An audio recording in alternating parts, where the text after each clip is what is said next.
हरि ओम। हम लोग श्री रामचरितमानस में सुंदरकांड देख रहे हैं और हमने देखा था पिछले सत्र में हनुमान जी लंका में ढूंढते घूमते घूमते विभीषण के घर के सामने पहुंचे और उनसे बातचीत हुई। तो फिर विभीषण जी ने उनको एक रास्ता बताया। उन्होंने पूछा सीता जी कहाँ पर हैं, यहाँ पर कहाँ है? तो उन्होंने बताया, क्या कहते हैं, जुगत विभीषण सकल सुनाई, चले पवन सुत विदा कराई, कर सोई रूप गए पुनित है वाह, बन अशोक सीता जय रहवा। तो विभीषण जी ने एक युक्ति बताई। क्या बताई?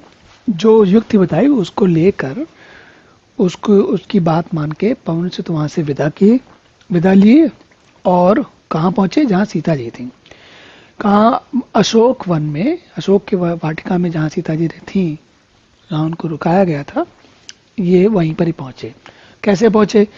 कई करी सोई रूप गए उपनित हुआ। छोटा वाला रूप जो पहले जैसा था ना, पहले छोटा सा रूप लेके बीच में तो ब्राह्मण बन गए थे, अब फिर से छोटा वाला रूप लेकर वापस चले गए। वहां पर वापस गए, सीता जी के पास पहुंचे। तो अब जब उन्होंने देखा सीता जी को तो उन्होंने मन ही मन प्रणाम किया। ऐसा नहीं कि जाके सबसे पहले बोल दिया सीधे, क्योंकि सीता जी को तो पता नहीं है कि ये राम क्या कर रहे हैं, कौन आया है नहीं आया, उनको तो कोई भनक भी नहीं है। देख मन ही मन की न प्रणामा, बैठे बीत जात निस्जामा, कृष तनु शीस जटा एक बीनी, जपत हृदय रघुपति गुण सेनी। तब उन्होंने जाके मन ही मन प्रणाम किया, चुपचाप बोले नहीं कुछ भी। और जहां पर सीता जी बैठी हैं वहां उन्हें बैठे ही बैठे रात्रि के चारों पैर बीत जाते हैं। मतलब सोने तक का सुविधा नहीं है ठीक से। या यूं कहें कि राक्षसों की नगरी में सोना कितना, कैसे कौन सो पाएगा? कोई भी भला व्यक्ति कैसे सो पाएगा वहां पर? और सीता जी तो, उनका तो अपहरण करके लाया गया है। अपहृत व्यक्ति की मन दशा हम साधारण व्यक्ति को समझ में आना असंभव है। हम लोग उस स्थिति का कभी सामना करते ही नहीं, इसलिए हमें समझ में नहीं आता कि अपहृत व्यक्ति की क्या स्थिति होती होगी। और तो कहते हैं कृष तन शीस जटा एक वेणी, पूरा शरीर जो है दुबला पतला हो गया है और बाल जो है जटा में एक वेणी जो होती है वो जटा की तरह बन गई। और जपत हृदय रघुपति गुण सेनी, उनका जो जीवन है, जो दिन है, समय है, वो भगवान का नाम याद करते करते चल रहा है। निज पद नयन दिए मन, राम पद कमल लीन, परम दुखी भा पवन सुत देख जानकी दीन। श्री जानकी जी नेत्रों को अपने चरणों में लगाए, मतलब नीचे सिर झुकाए हुए देख रही हैं। मन श्री राम जी के चरणों कमलों में ही लीन है। जैसे लक्ष्मी जी जो है वो नारायण में हमेशा अपना मन लगाए रहती हैं, ऐसे ही जानकी जी भी अपना मन लगाए हुए। और जानकी जी को दीन दुखी देखकर पवन पुत्र हनुमान जी बहुत ही दुखी हुए। तरु पल्लव महु रहा लुकाई, करो विचार करो का भाई, तय अवसर रामन तहु आया, संग नार बहु की है बनावा। हनुमान जी वृक्ष के पत्तों में छिप गए, छोटे से तो रूप ले ही लिया था। अब सोच रहे हैं कि क्या करूं, करे विचार करूं का भाई, क्या करूं, सोच रहे हैं मन में कैसे इनसे बात आगे, कैसे इनको बात की जाए, किया जाए। उसी समय बहुत सी स्त्रियों को साथ लिए सज धज कर रावण वहां आया। बहुविध खल सीते समझावा, सामदान भय भेद दिखावा, कह रावण सुन सुमुखी सयानी, मंदोदरी आदि सब रानी। दुष्ट ने सीता जी को बहुत प्रकार समझाया, बहुत प्रकार समझाया, मतलब कहा मान जाओ। क्या, किस लिए मान जाओ? कह रावण सुन सुमुखी सयानी, रावण कह रहा है हे सुमुखी, हे सयानी, तुम सुनो मेरी बात। क्या? मंदोदरी आदि सभी रानियों को तब अनुचरी करो पन मोरा, एक बार विलोकी मोरा, तृण धरी ओट कहते वैदेही, सुमिति अवधपति परम स्नेही। कहना है कि मैं मंदोदरी आदि सभी रानियों को तुम्हारी दासी बना दूंगा, ठीक है? और ये मेरा प्रण है, तुम एक बार मेरी तरफ देखो तो सही, मतलब मेरी तरफ रुख तो करो। अपने परम स्नेही कौशला जी रामचंद्र का स्मरण करके जानकी जी ने तिनके की आड़ मतलब सीधे आंखों में न देख के तिनके को रख के, मतलब लाक्षणिक है, मतलब वो असली तनके से कितना आंखें रुकती हैं। लेकिन सीता जी ने भाई मन में उनको वही रावण कह रहा है, रावण कह रहा है तुम मेरे तरफ देखो, सीता जी देखने को तैयार नहीं। सुन रस मुख खद्दोत प्रकाशा, कबहु की नलिनी करे विकासा, असमन समझ कहत जान की, खल सुधि नहीं रघुवीर बान की। सीता जी उल्टा कह रहे हैं हे दशमुख सुन, जुगनू के प्रकाश है, जुगनू कितनी सारी भी हो जाए तो भी ऐसा थोड़ी है कि वो जुगनू के प्रकाश से कमलिनी नहीं खिलेंगे, कमल नहीं खिलेंगे, मतलब चंद्रमा के प्रकाश जैसा नहीं होगा, सूर्य जैसा नहीं होगा। फिर जानकी जी कहती हैं असमन कहो समझ कहे जानकी, खल सुध नहीं रघुवीर बान की। तुम्हें बिल्कुल भी अनुमान नहीं है कि रघुवीर का बाण कितना तीखे होते हैं, कितना घातक होते हैं, तुम मारे जाओगे। सरसों ने अरिया नहीं मोही, अतम निर्लज लाज नहीं तोई। अरे पापी, तुम मुझे सूने में अकेले में चुपचाप पकड़ के अपहरण करके ले आए हो। तुम इतने निर्लज और अधम हो, तुम्हें इस प्रकार की लज्जा भी नहीं आती कि तुमने ऐसा काम किया। भाई तुम अगर बहुत बड़े वीर थे तो सामने जाके ले आते, तुम छुप के लाए हो। आपो सुन कद्दोत सम राम ही भानु समान, परस बचन सुन काड़िया से बोला अतिरिक्त ज्ञान। अपने को जुगनू के जैसा मान के और रामचंद्र जी को सूर्य के समान मानकर सीता जी के कठोर वचनों को सुनकर रावण को बड़ा गुस्सा आया। तलवार निकाल के बोला सीता तय मम कृत अपमाना, कटी हूं तब सिर कठिन कृपाना। ना ही दसपति मानु पानी, सुम के होते न ते जीवन हानि। सीता तुमने मेरा अपमान किया है, तलवार निकाल रहा, वो भी किसको? एक अबला स्त्री को जो को अपहरण करके लाया, उसके सामने तलवार दिखा रहा है। इतना बड़ा मतलब इतना बड़ा वीर है कि अबला नारी को जिसको अपहरण करके लाया उसको तलवार दिखा के अपने आप को अपनी वीरता साबित कर रहा है। तो कहता है सीता तुमने मेरा अपमान किया, मैं तेरा सिर इस कठोर कृपाण से काट डालूंगा, और नहीं तो अभी भी जल्दी से जल्दी मेरी बात मान जाओ, नहीं तो हे सुमुखी तुमको अपने जीवन से हाथ धोना पड़ेगा। वो ये कह रहा है कि तुम मेरी बात मान जाओ, मेरी पत्नी बन जाओ, मेरी रानी बन जाओ, नहीं तो मैं तुम्हें मार दूंगा। श्याम सरोज दाम सम सुंदर, प्रभु भुज कर समदस कंधर, सोभुज कंठ किताब अस घोरा, सुन सट अस प्रवान पन मोरा। सीता जी कहती हैं हे दशग्रीव, प्रभु की भुजा तो श्याम कमल की माला के समान सुंदर और हाथी की सूंड के समान पुष्ट बलशाली है। वह भुजा ही या तो वह भुजा ही तेरे मेरे कंठ में पड़ेगी या तेरी भयानक तलवार।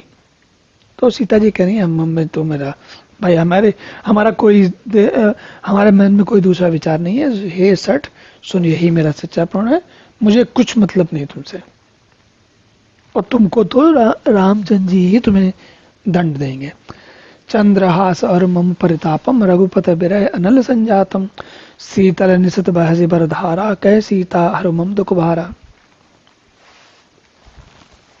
अब ये प्रयोग बड़ा मजेदार है, और भी जगह तो गोस्वामी जी ने ये प्रयोग किया है।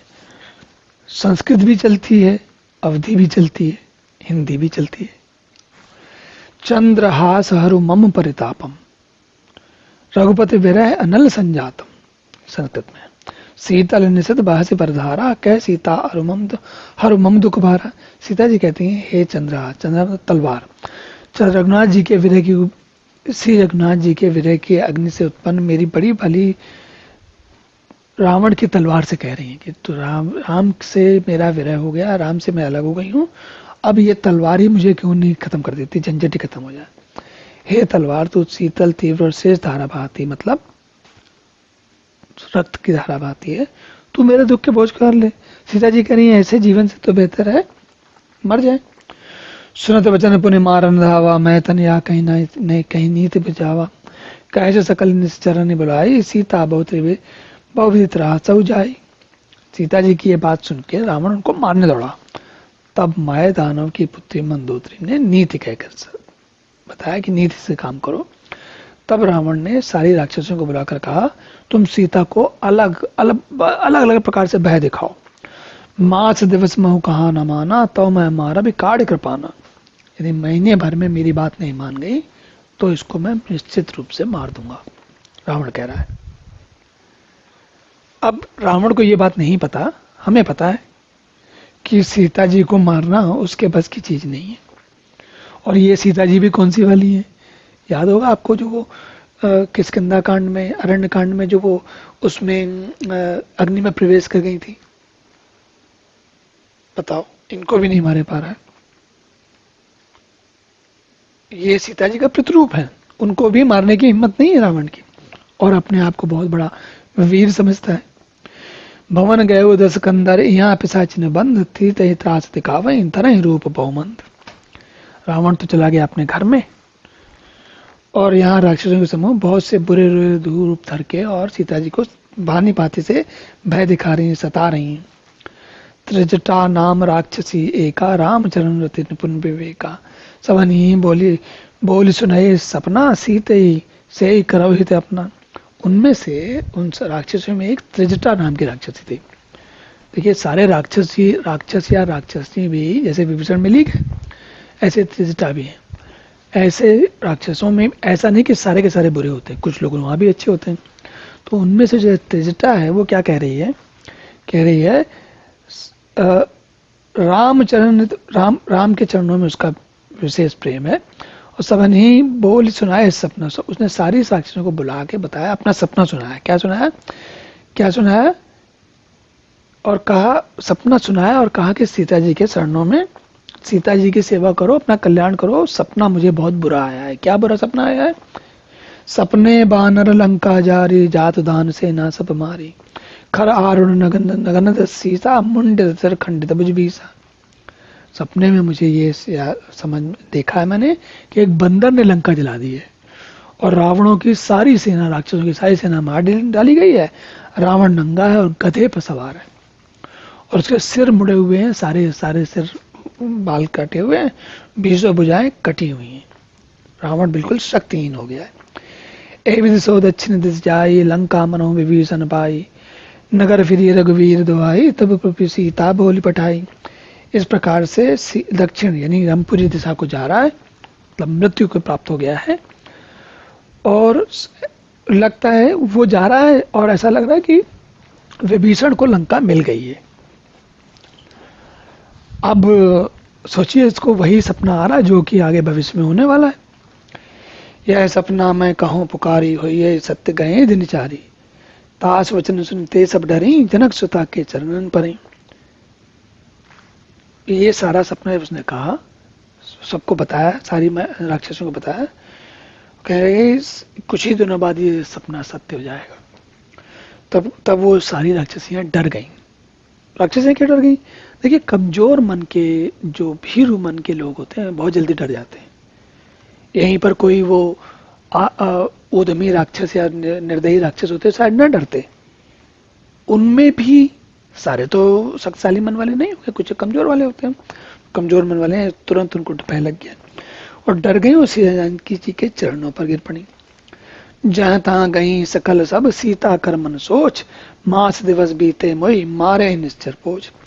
अब ये सब करने के बाद वो सब वहां से टल गई, इधर उधर चली गई, भाग गई। क्यों? सबको अपनी अपनी चिंता पड़ी कि अब ये पता नहीं क्या होने वाला है। सीता जी मन में सोच रहे हैं कि ये 1 महीना बीतेगा और ये राक्षस मुझे मार देगा। त्रिजटासन बोली कर जोरी, मात विपत संगिने तय मोरी। तजाओ देह करु बेग उपाय, तुझे विरह अब नहीं सही जाए। सीता जी बोले त्रिजटा से कि महीने भर भी क्यों इंतजार करना, क्यों रुकना। तुम्हें त्रिजटा से बोली मेरे विपत्ति की तुम संगनी हो, एक काम करो, जल्दी से ऐसा कुछ करो कि मैं शरीर छोड़ दूं। अब विरह ऐसा हो गया, राम के बिना जीना संभव नहीं है। आने काठ रचिता बनाई, मातु अनल पुन देही लगाई। सत्य करहि मम प्रीति सयानी, सुनय को श्रवल सूल समबानी। काठ चलाओ, काठ लाकर लकड़ी लाओ, चिता बना दो और उसमें आग लगा दो, मैं बैठ जाती हूँ। हे सयानी, तू मेरी प्रीति को सत्य कर दे, मतलब आत्मदाह कर लेती हैं। सीता जी तैयार है आत्मदाह करने। रावण की सूल के समान दुख देने वाली वाणी कौन सुने कानों से। सुनत बचन पद गई समुझायसी, प्रभु प्रताप बल सुजस सुनायसी। निसन अनल मिन सुन सुकुमारी, अस कही सो निज भवन सिधारी। सीता जी के वचन सुनकर त्रिजटा ने चरण पकड़ के उनको समझाया। कहा प्रभु का प्रताप बल और सुयश सुनाया। कहा हे सुकुमारी सुनो, रात्रि के समय आग नहीं मिलती। ऐसा मतलब अभी उसको बात टाल दी किस तरीके से और अपने घर की चली गई।